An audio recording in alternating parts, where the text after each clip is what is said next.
What are the do's and don'ts of multiple offer situations? Because of how hot the market is right now, we are getting into a lot of multiple offer situations, and you can't blame the other agents for asking, "Do you have any other offers on the table?" They're allowed to ask. It's not a material fact for you to answer, and in fact, you could get in trouble unless you have seller permission to disclose that. You actually can't or shouldn't tell the other agent whether or not there's multiple offer situations.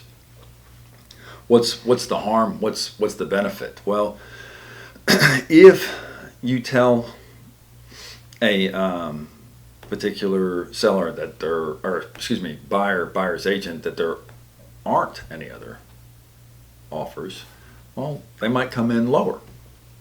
If you tell them that there are multiple offers, the buyer's like, I've already been beat on 3 properties. I don't feel like offering. And you might have 3 really crappy offers on the property, and this person might have made a good offer, but now they're not going to make an offer because they don't want to be in a competitive bid situation.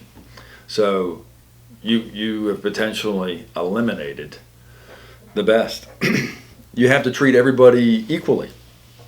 So if you tell one party it's a multiple offer situation, you have to tell everybody that's a multiple offer situation. And it's very, very rare, but we have had situations where we've told the two potential buyers that it's a multiple offer situation, and they go, and they both back out. They're allowed to do that. They rescind their offers. So you went thinking that you're all big and bad and you're going to get these 2 people to bid against each other, but maybe they decide that they don't want to do it. Ultimately, what you as the listing agent have to know and realize is it is not your decision. It is your seller's decision. So your job is to advise, tell them the pros and the cons, and the seller has to make a decision. Well, I think one of the most interesting things is a lot of buyer's agents tell me it's a material fact. It is not a material fact. And they're like, you have to tell me if it's a multiple offer situation. No, I don't have to tell you it's a multiple offer situation. Now, there are plenty of times where I've had seller permission and I've disclosed that it's a multiple offer situation.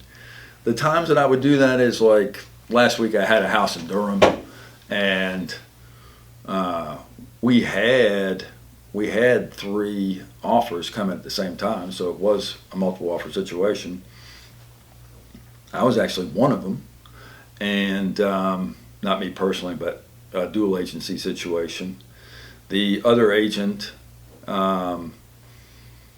came in really, really, really clean offer. Not full price, but they signed an as-is contingency, and they signed a contingency that if it didn't appraise, they would make up the deficiency with their cash.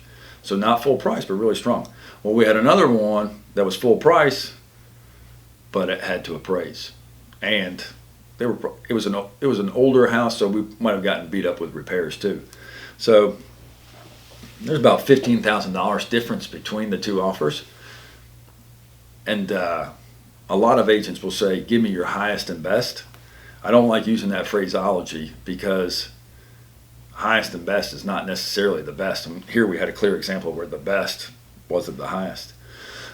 The other situation is there was a broker in this county that I really, really respect.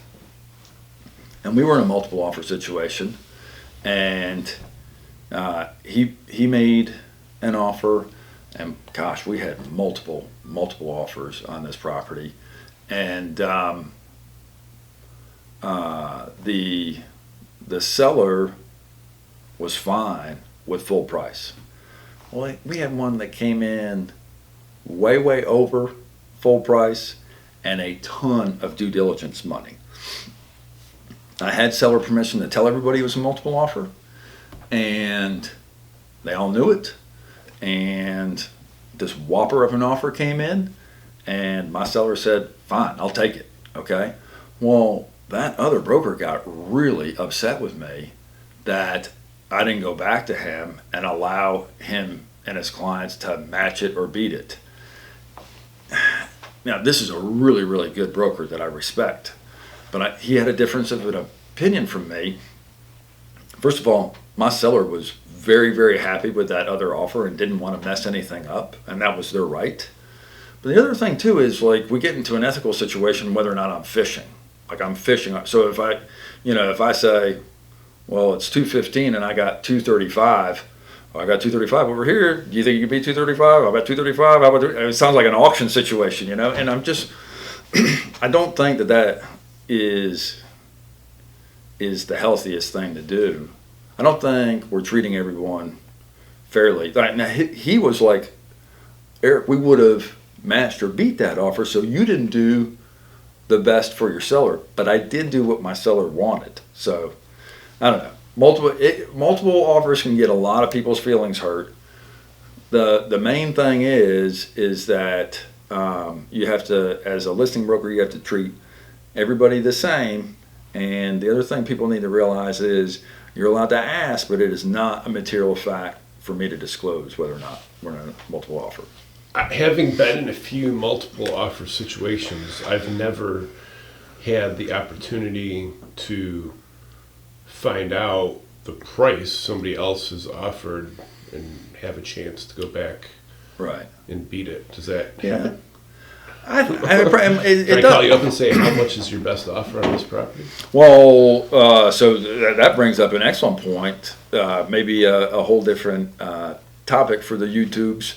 But we have a lot of people that will do escalation clause addendums. So what this escalation clause addendum says is, no matter what offer you get, I'm adding 500 to it automatically. Up to, let's just say for the sake of an argument, the house is 225. If you can find a house for 225 now, and you say, Len, I'm going to go up to 235. I'm going to beat any offer that comes in by $500 unless it's over 235. And so, again, what a slippery slope of ethics or whatever. Yeah, Len, I got one for 228. You in for 228.5? Sure. It's just, I don't think that's the way real estate should be done. I think we need to make informed decisions, and you come in with your best offer. And one of the things that I tell my buyers is, they say, Eric, the house is 400. I want you to come in at 405. I'm like, okay. If you come in at 405, would you be fine if someone came in at 406, or would you be really mad? I'd be really mad if I only got beat by $1,000. I'm like, okay, well, this is the way you have to think. Like, you have to think, you can't even imagine that there's other competition out there. What is this property worth to you? And if somebody else beats you by $1,000, it doesn't matter. The other thing that I'm seeing a lot of right now, and this is an indicator that I'm dealing with a very intelligent, seasoned agent. Again, let's say the house is $400,000 and you come in at $415. Okay, that's great and everything. But what if you came in at like $415,799? To use those, look, because what if you have two offers at $415? It's a very even increment. But when you come in, you're like, this one's better. For like $200 or whatever, you can come up with some crazy number that, for whatever reason, beats your competition. That's the way you need to be thinking. And when I tell agents it's a multiple offer situation, and I see that broker submit an offer with some crazy number, I know I'm dealing with an above average agent.